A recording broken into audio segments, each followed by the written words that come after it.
You're watching Capitol View, Sunday morning talk focused on the political scene in Arkansas. Welcome back to the program. Joining me now, Arkansas Attorney General Tim Griffin. Good to be with you.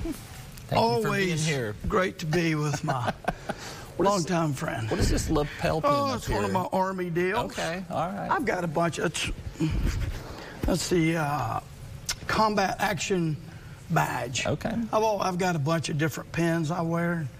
Try to spruce. Hey, when you look like this, you got to fix up as much as you can. All right, no argument from me. We're trying. All right, let's talk about what happened in this last legislative session on the Protect Arkansas Act. You were obviously a big advocate of the sentencing reform, building this new prison.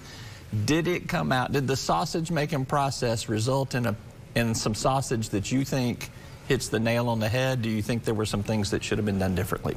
Look, I think it's great. I think that if you look at even what Will Jones, the elected prosecutor for Pulaski County and Central Arkansas, there was a great article about his view of it, which is it's going to help a lot. I totally agree with that. I think on the prison capacity, it's really hard to debate that we don't need more prison. In fact, I think it's impossible.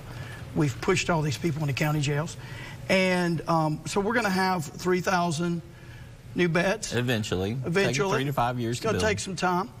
I would say one more thing on the prison capacity. For those who say we don't need more, I would just posit this.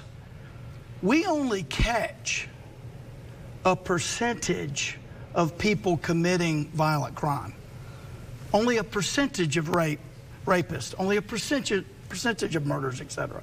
So if you say we don't need more space, you're basically saying we don't need to catch the others because we don't catch them all. Yeah. So clearly we need more space, and the county jails are full. I want to talk about one of the other aspects of that I don't think got as much publicity, and that is dealing with ways to diminish recidivism. And there were some things put in this new law that will obviously make sentences longer, but also give some opportunities for people to improve their standing so that when they get out of prison, they can get a car, they can get a job, they've got some sort of education to move them along. What did you think about that aspect of it? Let me say this.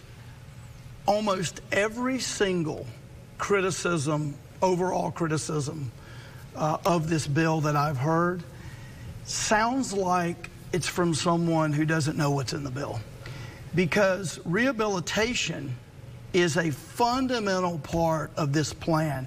I sketched it out in a full-page op-ed that cost about $8 grand during the campaign. I discussed it with former Attorney General Bill Barr. What this does, yes, those who commit violent crimes, there's a good chance they're never getting out until the entire sentence is served, and no question. But with regard to nonviolent offenses, those are the people that are more likely to be receptive to training and programming and to assist with this recidivism problem. Because in the state, we have about a 52% recidivism rate. So over half of the people we release come back. And so nonviolent are the people that are more receptive to this. And so with regard to those built into the statute, you still get the full sentence, but you can earn, not just automatically like parole, you can earn up to 50% or even up to 75% of your time off by getting certifications, for example, welding, diesel mechanic, truck driving, bachelor's degree, associate degree, law degree, whatever. There's a lot, addiction programming. All of that is made up. In fact, if you'll look at page 23, it lays it all out. I have all this here, and there's just so much. Actually, it's page 14, it looks like. There's not going to be a pop quiz on that. But in any event, it's all in there. There's also a mental health component for those who are not, who the court, the system does not think is in the proper state of mind to get to trial. There's help for them. Now, what I hope we can do in the future, to get to your point, it's not in here, we need to significantly expand the state hospital's mental health bed capacity. That's something I will advocate for. Whether we can do that in a fiscal session, I don't know. But look, I would give this an A+. I had a bunch of ideas. You had a hand in writing it too. But here's the deal. A lot of times you have ideas, and a year out, and when they become, if you get it into law, it doesn't look anything like that.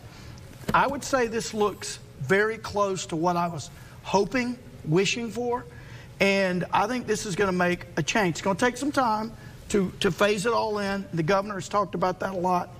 But there's a lot of rehabilitation in this bill. I want to talk about some other subjects, so let's move along here. Following the tragic tornadoes of March 31st, you have basically drawn the line in the sand that you're not going to accept anybody that's price gouging. You're going to definitely, use the levers of the office to work against any of that. Have you found anything yet that kind of qualifies, meets that threshold? I'm sure you've had plenty of people pouring into your office. Have you had anything that you feel like you're going after someone at this point in time?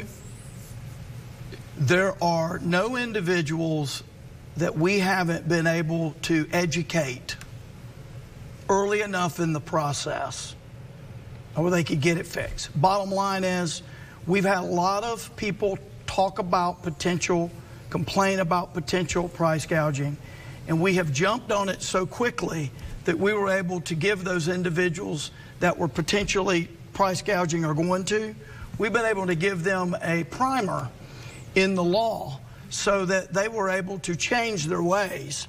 And so I'm glad to say we were able to apply preventative measures so they never got there. Now, that's not saying someone hasn't done it. You were like Darren McFadden at the LSU football game. You had that wood right here, right? Yes. You were just ready to show them the bat, weren't you? So we were able to, that doesn't mean it didn't happen, but of the people that have been brought to our attention, we've literally gotten on the phone with them and said, let us explain. We know you're from Mississippi, or we know you're from, and there was one guy from Mississippi, there was a guy from Texas, whatever.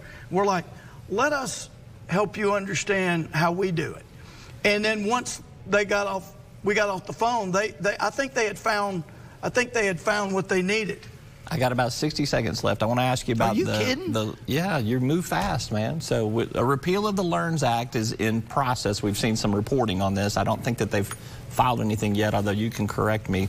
That process is they will have to come to you for some sort of certification of their ballot title or some sort of acceptance of their ballot title. You're supportive of the LEARNS Act. Do you think you got some sort of conflict of interest on that, or how are you going to handle the fact that you support the LEARNS Act and here's somebody that wants to pull out the rug from under it? There's a lot of laws that I support that people will oppose. There are a lot of laws that I don't like that I have to defend. That just goes with the job. We're going to do what we always do, which is follow the law. Have you gotten anything from them yet? Have they filed anything with you yet? I think you know that. I think that was public that they have, but just stay tuned. I'm going to have some stuff to report on that really soon. All right. And what are we going to do on that? We're going to follow the law, whether we like it or not. I got to wrap it right there. All right, this is short. Attorney General Tim Griffin, thanks for being with us. I appreciate you. Thank you, man. All right.